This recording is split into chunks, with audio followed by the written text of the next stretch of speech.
Hey guys, it's Lou. How you doing? I'm back to do a vinyl finds video today. Got mainly vinyl to show, and also got a couple of CDs online purchases at the end. So to start off,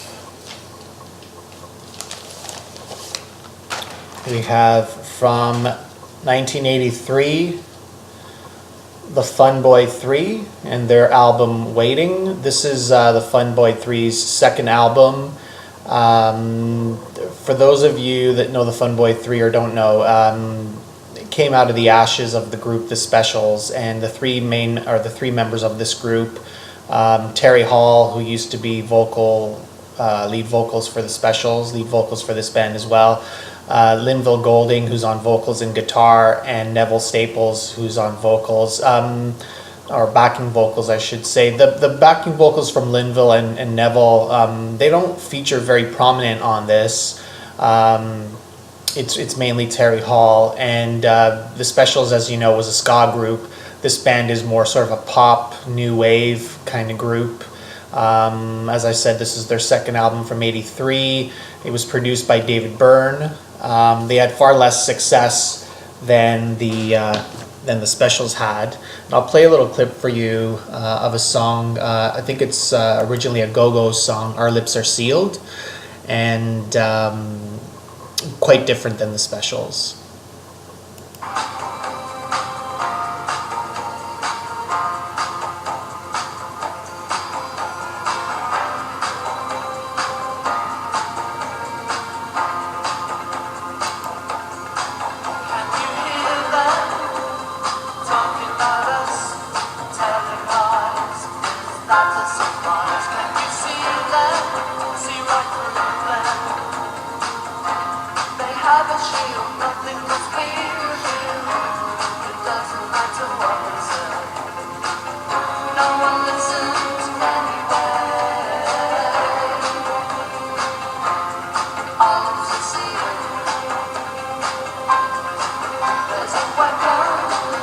So as you can hear, it's quite different from the Specials, and all you really hear is Terry Hall on the lead vocals. You don't hear Neville or Linville at all on this song anyway. Okay, the next record, for those of you that have seen some of my past videos, you know that I'm a big Small Faces fan, and I got this next album, and this completes my vinyl collection for the Small Faces. This is the Small Faces' second album. It's a self-titled album. Their first album was also a self-titled album. The difference being, first album was on the Decca label, and this album is on the Immediate label. And Small Faces were part of that 60s, mid to late 60s mod movement, R&B, sort of Who, Kinks, that sort of style of music. This album differs from the first album in that all the songs on this album are written by Steve Marriott and Ronnie Lane. The first album had about a third of the songs that were cover songs. And I think this might be probably my favorite Small Faces album. All of the albums are great. I love all the albums, but I think this one might edge out the others just a little bit. And I'll play for you a little clip of this one, just for you to get a flavor. This is called My Way of Giving.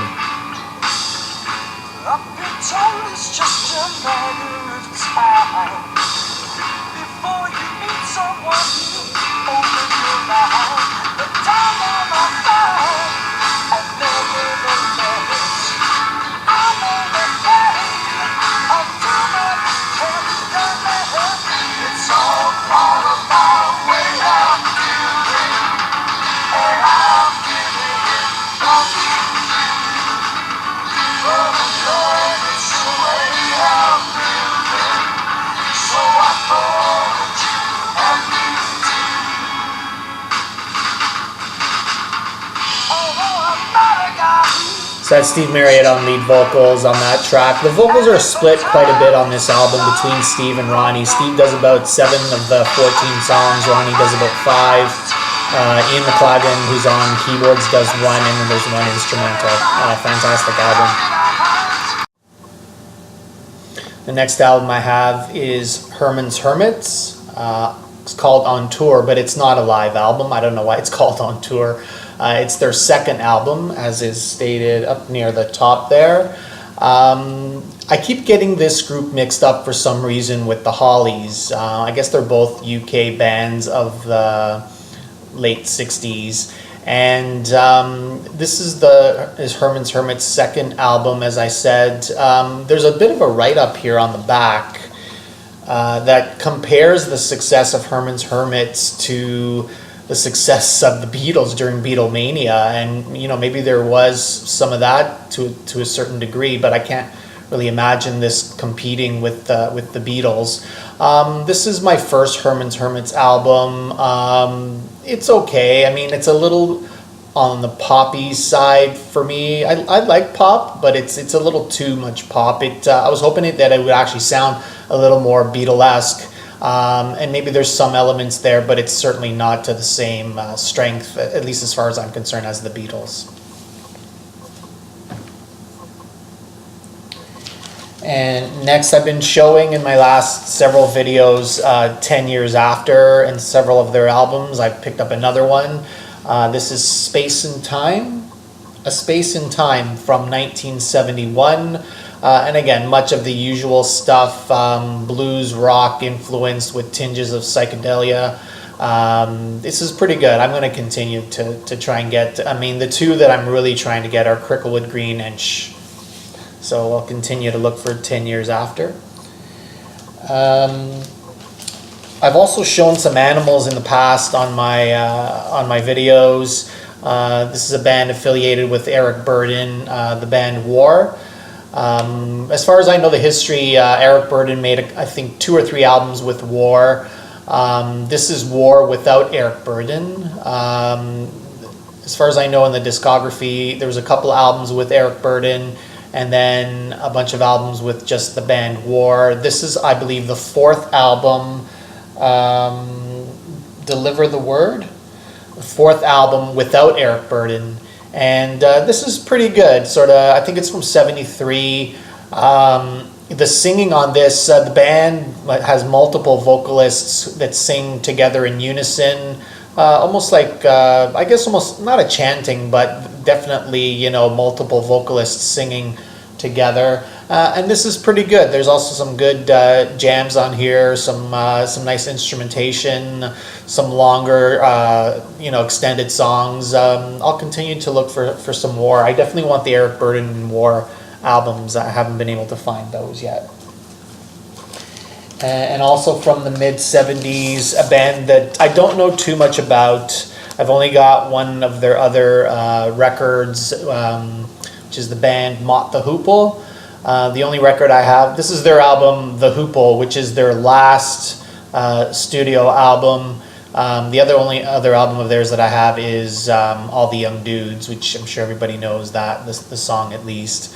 At this point, the band was kind of almost splitting up, and this was, in fact, their last album. I think they made a live album after this, where Mick Ronson from the Spiders from Mars joined the band. And this is a decent album. This is still worth getting if you can find it for cheap.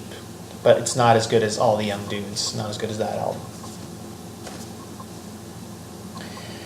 And a band that I knew nothing about, I only really knew their lead singer, from the UK, from 1980, The Babies, and this is their album Union Jack. The only thing that I knew about this band was its lead singer.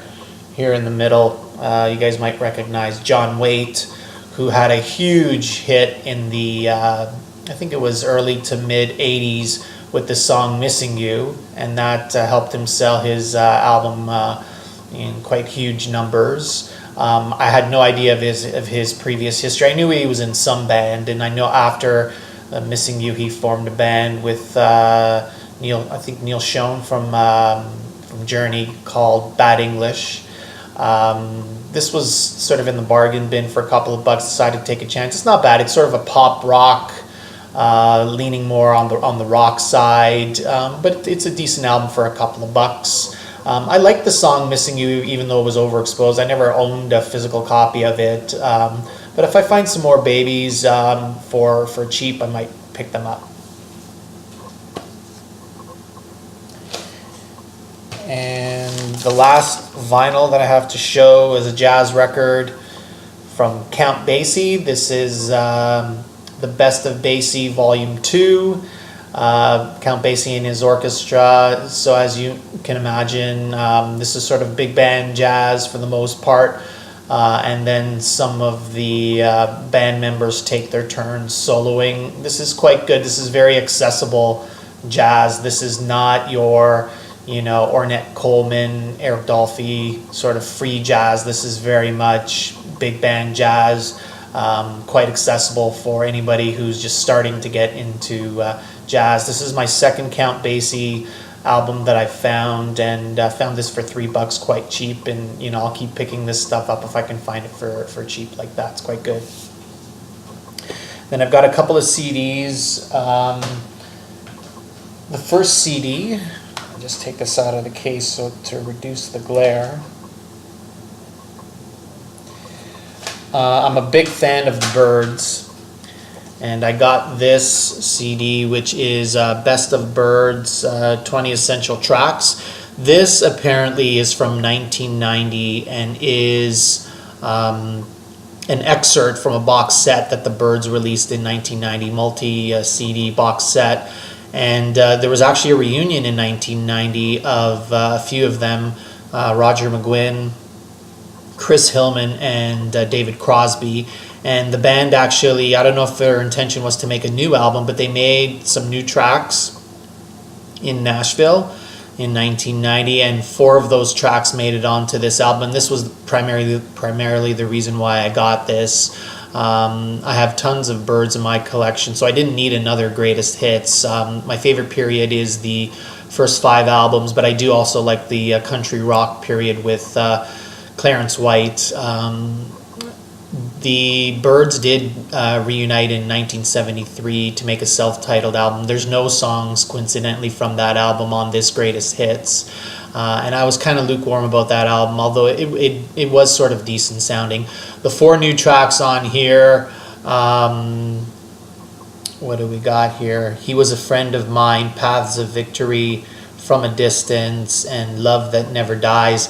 They're okay. I'm a little bit underwhelmed by the tracks, and certainly they don't match up to the Byrds in their heyday. But it's okay to have. I only spent a couple bucks on this, but it's good to have. But I don't know why I don't like those songs anymore. They don't sound bad or anything like that, and they sound Byrdsy. It's just they don't really do anything for me. And then last, probably one of the best releases of so far this year, in my opinion. As you guys know, I'm a King Crimson fan, and I got this live double CD live in Chicago. This is recorded back in June of this year. This is fantastic stuff. I have some other King Crimson live stuff that they released in the last few years with their expanded lineup with the multiple drummers. This is as good as any of that stuff, and probably better. The great thing about King Crimson, the other 2 that I have is live at the Orpheum, which is a single CD, and I have the live in Toronto, which is a double CD. The great thing about this is that it repeats maybe only half of those songs from the live in Toronto. So the band was continually adding songs to their set list, and the recording on this is just absolutely fantastic. You would think with multiple drummers things might get a little too busy in there, but they don't overplay, and you got Robert Fripp on guitars just sounding his usual great self, and Tony Levin on bass and stick, really keeping the low end going. And again, it's in terms of the set list, it really spans across all of their albums from all of their different periods. You got Lark's Tongue and Aspic, Part 1, Part 2, Neurotica from the early 80s. You even have a new song called The Errors. You got stuff from, you got Circus, you got the Lizard Suite, Fallen Angel from the Red album, Islands, Pictures of a City from In the Wake of Poseidon, this is just utterly fantastic, and I highly, if you're a King Crimson fan, even in the least, highly recommend getting this. The only thing that's disappointment is that it's not available on vinyl. Okay guys, thanks a lot for watching, and I'd appreciate any comments.